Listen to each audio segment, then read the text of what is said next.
Hi, everybody. Ian Bremmer here, kicking off the week. I hope everyone's doing well as can be expected. Snowing yet again in here in New York City. We'll get through it. March. I feel March is coming. It doesn't mean spring, but it means something.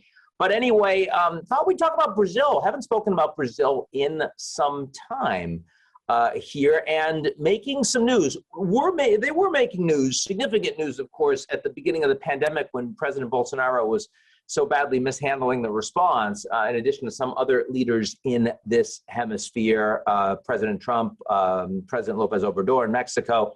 But most recently, the sudden sacking of the CEO of Petrobras, the state energy company in Brazil.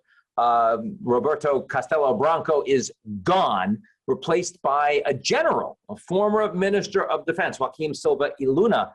My God, the inbound I've seen over the past hours in terms of, is this mean that the state is taking over the economy in Brazil? What do we think about investors? What do we think about pricing? Are they in serious trouble? And the answer is this is a real hit. This is a real hit. And it is because the government is under more pressure. There was a potential for a major truckers' strike coming at a really bad time in Brazil when prices were going up, and they haven't yet put in place additional relief for the average Brazilian. There's concerns about fiscal stresses in the economy. And suddenly the CEO of Petrobras, who's, manages the company pretty well, but also is pretty strong-headed and pretty arrogant, says truckers and what the truckers do have nothing to do with my company. And that was, you couldn't say that. It's incredibly impolitic. It put President Bolsonaro in a corner. And so he lashed out and removed this guy. And that was clearly not a smart thing to do. It would have been better to have negotiations and not undermine Paulo Guedes, who's in charge of the economy and is the one that's trying to keep, sort of everything running in terms of Brazil. And instead now it looks like he's been sharply undermined. And again, I mean, the market moves, the investor moves are going to be significant. It's definitely a hit to the credibility of the government in managing the economy and its state-owned enterprises more broadly. Not only because the CEO was himself doing a good job, but also because it sends a very strong message internationally that your company's fuel pricing policy is going to have political limits to it. And while the new CEO coming in was seen as doing a good job as Minister of Defense, number one, the fact that Bolsonaro is seen as a man of the military, and as a consequence, that the generals are supportive of him, that undermines his perception in the markets. And even though there's a plan to sell refineries, like who's going to want to buy refineries if they don't think that they can get market prices for what they're going to be selling? So this is a big hit to the government's credibility. Having said all of that, there's a difference between what you think about Petrobras and broader privatization. So, Electrobras have a harder time getting it privatized than the rest, and the reform trajectory for the country as a whole. Guedes is not going anywhere. He's been very quiet about this move. And his relationship with the Brazilian president is still actually very strong.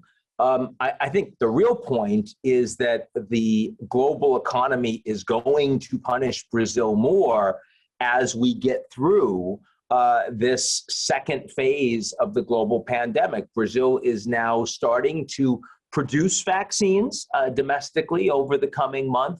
They are faster in terms of getting vaccines to the population than any country in South America. A lot of countries that did a really bad job responding initially to the healthcare part of the crisis, like the United States, like the UK, like Brazil, actually faster in terms of being able to get vaccines to the population. So that feels pretty good. But the economic hit to Brazil in the coming year, as you have a president that is not particularly trusted in terms of the international marketplace, and as you have a tougher environment, much less flexibility to navigate for population that's demanding improved social services, but not a good way to pay for it. All of that is going to be a serious problem as you move towards elections in 2022. And here, I think, is the real question mark. Is, Bolsonaro's approval ratings are in the 30s right now. They're not great, though certainly more than high enough to forestall an impeachment, which some people continue to talk about. You got to be in the low 20s before Congress starts to move against you in Brazil. But that doesn't mean he's going to win election. And his reelection is looking challenging. And the alternative to Bolsonaro is not only going to be a return likely to the left, but easily as importantly, he's going to say it was stolen. He's going to say it was rigged. He's going to use social media to undermine support on the part of the average Brazilian of political institutions and processes. And unlike the United States, where the institutions are strong enough to have resilience, even when you have a leader that is doing everything possible to undermine trust in elections and institutions. In Brazil, that's not so clear. The Supreme Court, not quite so independent.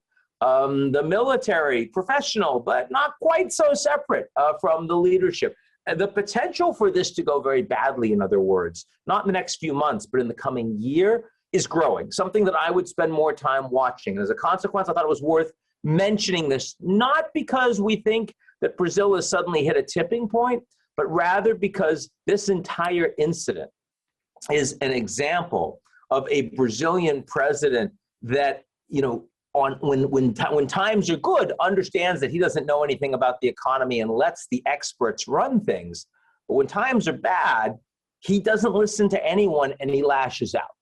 And, Warren Buffett said that when the tide suddenly comes out, you find out who's wearing bathing suits and who isn't. Well, in Brazil, when the tide starts to come out, President Bolsonaro is the first one to run towards you. And I'm not sure we all want to see that. So the potential for this to get much worse in the coming year is real. And I think we're going to be talking a lot more about Brazil, not less, as we go forward in 2022. So that's it for me. Hope everyone's doing well. Be safe and avoid people. Talk to you soon.